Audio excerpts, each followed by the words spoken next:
I stood at that register with two women who called themselves my family, watching the cashier ring up $1,050, and neither one of them reached for her purse. Not even a glance, not even a whisper of, "Let me get this." They just looked at me, like they'd been looking at me my whole marriage, waiting. My name is Rachel. I was 31 years old, and on the day this happened, I still believed that love was something you earned by giving until there was nothing left of you to give. I didn't know yet that some people will let you disappear completely, piece by piece, and call it family. Let me take you back.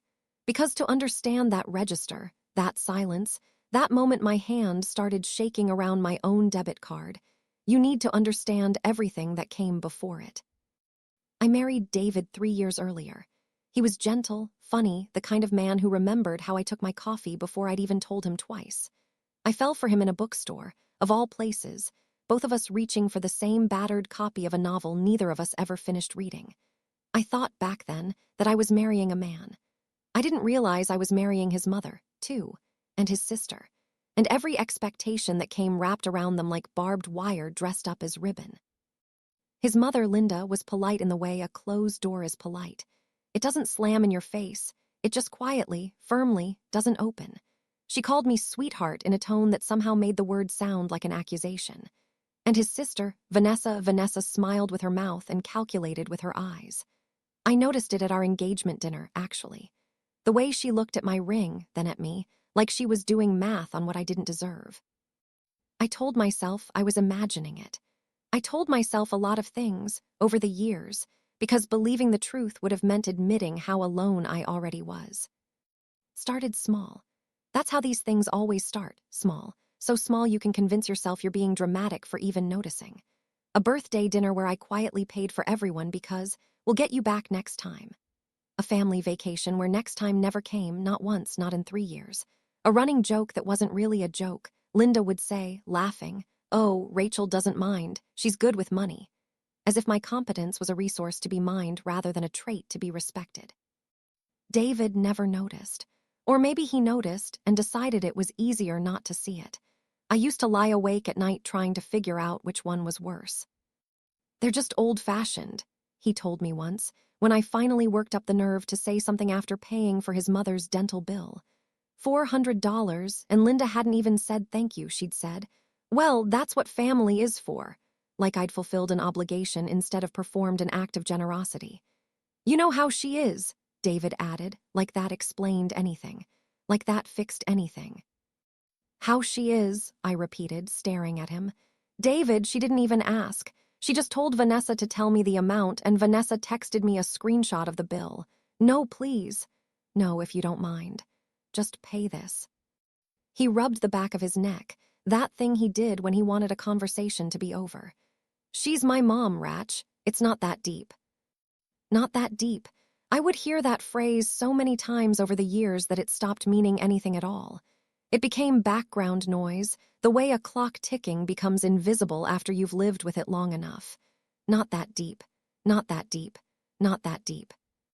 But it was deep. It was so deep I was drowning in it, and nobody around me seemed to notice the water was closing over my head. I kept working, though. I want you to understand that I wasn't some woman sitting at home waiting to be rescued. I ran my own small accounting practice, built client by client, spreadsheet by spreadsheet, out of nothing but stubbornness and a business degree I'd paid for myself. I was good at it. I was proud of it. It was the one part of my life that felt entirely, unmistakably mine. Which made it worse, somehow, that it became the very thing they leaned on. "You understand money," Linda would say, patting my hand at Sunday dinners, in that voice that always made my skin feel too tight. "It's such a comfort, knowing you're sensible." Sensible, as if sensible was a job description, as if sensible meant available. Vanessa was different, but not better. Where Linda was subtle, Vanessa was strategic. She'd lost her job 18 months before that day at the register, between opportunities, she called it, though the opportunities never seemed to arrive, and she developed a talent for making her problems feel like everyone's problems.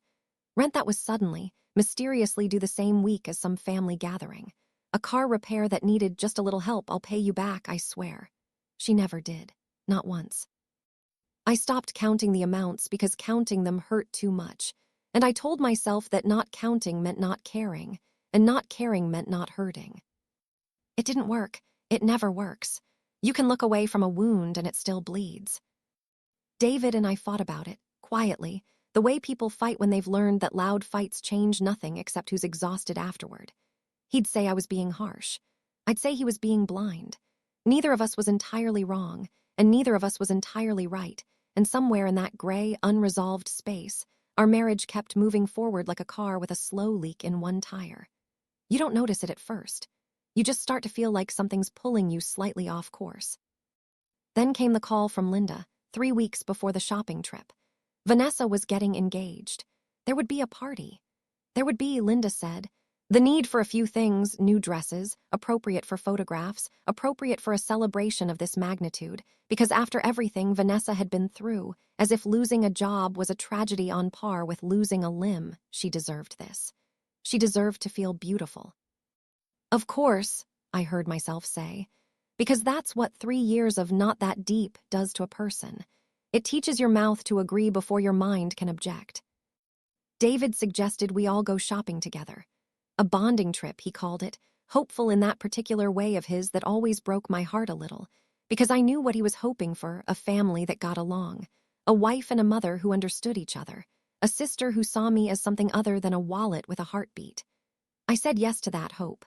I said yes because some stubborn, foolish part of me still wanted it too. I should have known, driving to the mall that Saturday morning, coffee going cold in the cup holder, that something in me had already started keeping score without my permission. I should have known that a person can only be quietly used for so long before the quiet starts to crack. We spent almost 3 hours in that mall.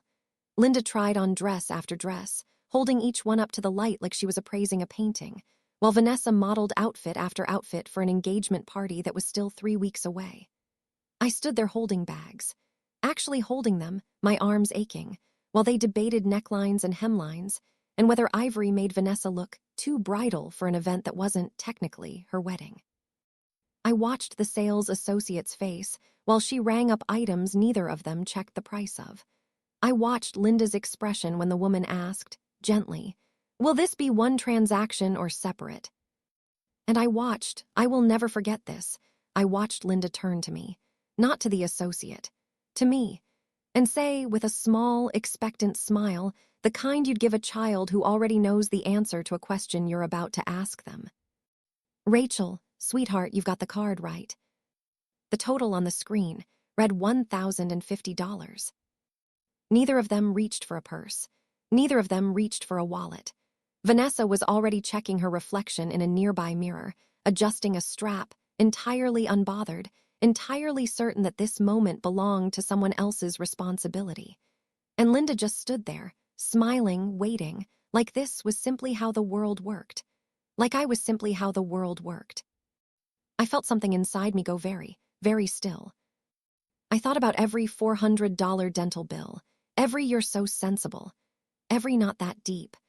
I thought about 3 years of quietly disappearing into the role they'd built for me, brick by brick, bill by bill, until I wasn't a person to them anymore. I was a resource, a card, a yes that never needed asking. And I smiled. I smiled, and I reached into my bag, and I pulled out my wallet, slow, unhurried, while something inside my chest cracked open like ice giving way beneath a weight it could no longer hold. "Of course," I said softly, "I've got it." But what neither of them knew, what David didn't know, what nobody standing in that store that afternoon could have possibly known, was that I had already made a decision 3 days earlier. A decision that would detonate everything they thought they understood about me, about this family, about what I was and wasn't willing to carry. The card reader beeped. Approved. Of course it was approved, I made sure of that. But approval isn't the same as surrender. And if Linda had looked at my face just a little closer, she might have noticed that my smile hadn't reached my eyes in a very long time. We drove home in near silence. Vanessa chattered about the engagement party, about flowers, about a caterer she absolutely had to have, and Linda hummed along like a woman entirely at peace with the world she'd built for herself, a world where someone else always paid, always smiled, always said, of course. David reached over at one point and squeezed my hand on the gear shift, and I let him, though something in me flinched at the touch, not because I didn't love him. Because I was afraid of what loving him had cost me. That night, after we dropped his mother and sister off, after the house went quiet, and David fell asleep with the television murmuring low in the background, I sat at the kitchen table with my laptop open in front of me. The screen glowed pale blue against my face. I'd already done this 3 days earlier, gone through every account, every shared card, every joint statement, but I did it again. I needed to see the numbers with my own eyes one more time before I said what I was about to say. $14,200. That was the total, not an estimate, not a guess born from resentment. An actual number built line by line from 3 years of receipts I had, without quite realizing it, been saving in a folder labeled MISC. Dental bills, rent loans, car repairs, birthday dinners. A destination bridal shower I'd funded almost entirely alone because Linda insisted a hotel ballroom photographed better than someone's backyard. $14,200 of my own money, earned by my own hands, given without ever once being asked whether I could spare it. I wasn't angry when I closed the laptop. That surprised me. I expected fury, something hot and destructive. What I felt instead was quieter and colder and far more dangerous to the life I'd been living. I felt clarity. The next morning, I called David into the kitchen before he left for work. He stood there in his half-buttoned shirt, tie draped over his shoulder, looking at me with the particular confusion of a man who senses a conversation coming, but doesn't yet know its shape. "I need you to sit down," I said. "Ratch, I've got a meeting." "David, sit down." He sat. I slid the laptop toward him, the spreadsheet open, 3 years condensed into rows and columns that didn't lie the way memory sometimes does. I watched his face as he scrolled, watched the confusion shift into something heavier. "This can't be right," he said quietly. "It's right. I built it myself over 3 days, going back through every statement. Every single one, David. And that's not even counting yesterday. That's not counting the $1,050 I put on my card while your mother stood there and asked if I had it, like it was already decided. Like it was never even a question." His jaw tightened. "Why didn't you say something? Any of this, why didn't you just tell me when it was happening?" And there it was. The question that broke something loose in my chest, because I had asked myself the exact same thing, in the exact same accusing tone, 100 sleepless nights before this one. "I did tell you," I said, and my voice came out steadier than I expected, steady in the way that only comes after you've cried yourself dry over something so many times there's simply nothing left to leak out. "I told you about the dental bill. I told you about the car. I told you over and over, and every time you told me it wasn't that deep. So I stopped telling you, David. Not because it stopped happening, because I stopped believing you'd ever actually hear me." He didn't argue. That was almost the hardest part. Some quiet, exhausted piece of me had been braced for a fight, and instead I watched my husband sit at our kitchen table and slowly, visibly, come apart with guilt. His hands pressed flat against his face. When he finally looked up, his eyes were wet, and his voice, when it came, was rough. "I let this happen," he said. "I kept telling myself it was small stuff. I kept telling myself you could handle it because you always handled everything, and I never stopped to ask what handling it was costing you. I'm so sorry, Rachel. I'm so sorry." I want to tell you that his apology fixed everything, that we hugged and the story ends there, tender and simple. But real life doesn't work like that, and I promised myself, sitting in that kitchen, that I would stop accepting simple, comfortable lies, even the ones that felt like love. "Sorry isn't enough anymore," I told him. "I need this to change, not apologize and forget change, real change, because I can't keep disappearing into being useful to people who never once asked if I had anything left to give." He nodded, slow, like a man finally understanding the weight of a door he'd been leaning on for years. "What do you need from me?" "I need you to tell your mother and your sister what I'm about to tell them myself, that the money is over. Not the relationship. I'm not asking you to choose between us, David. That's not what this is. But the money, the constant, silent expectation that I exist to fund your family's comfort, That ends today. We drove to Linda's house together that afternoon. I remember the drive more clearly than almost anything else from that entire year. The particular gray of the sky, the radio playing something soft and forgettable, David's hand finding mine at a red light, and holding on like he was afraid I might disappear if he let go. Maybe some part of him understood, finally, how close I actually had come to doing exactly that. Linda opened the door already smiling, that same practiced warmth, already talking about thank you notes for the engagement party. Vanessa was there too, curled on the couch with her phone, barely glancing up. I didn't sit down. I want to talk about yesterday, I said, and about the last 3 years. Linda's smile faltered, just slightly, the way ice cracks before it fully breaks. Sweetheart, is this about the shopping trip? I told Vanessa we'd pay you back. You've told me that before, I said, and my voice didn't shake, which surprised me more than anyone in that room. Many times. It's never once happened. Not the dental bill, not the car repairs, not the bridal shower or the rent or yesterday's $1,050. $14,200, Linda, that's the real number. I added it up. The silence that followed had a texture to it, thick and uncomfortable, the kind of silence that exposes a room for exactly what it is. I'm not saying this to shame anyone, I continued, though some small, wounded part of me wanted exactly that. I'm saying it because I need you both to understand I am not a bank account.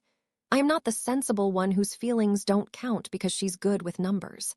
I have loved being part of this family. I have wanted, so badly, for you to love me back the same way. But love isn't supposed to have an invoice attached to it, and I can't keep paying one every single month and calling it belonging. Vanessa finally looked up from her phone, her face flushing, defensive words already forming. It's not like we forced you. But David cut in, gently but firmly, a hand raised. You didn't have to force her, he said. You just let her feel like she owed it. That's on all of us, mostly on me for not stopping it sooner. Linda's eyes filled, and for the first time in 3 years I saw something in her that wasn't performance.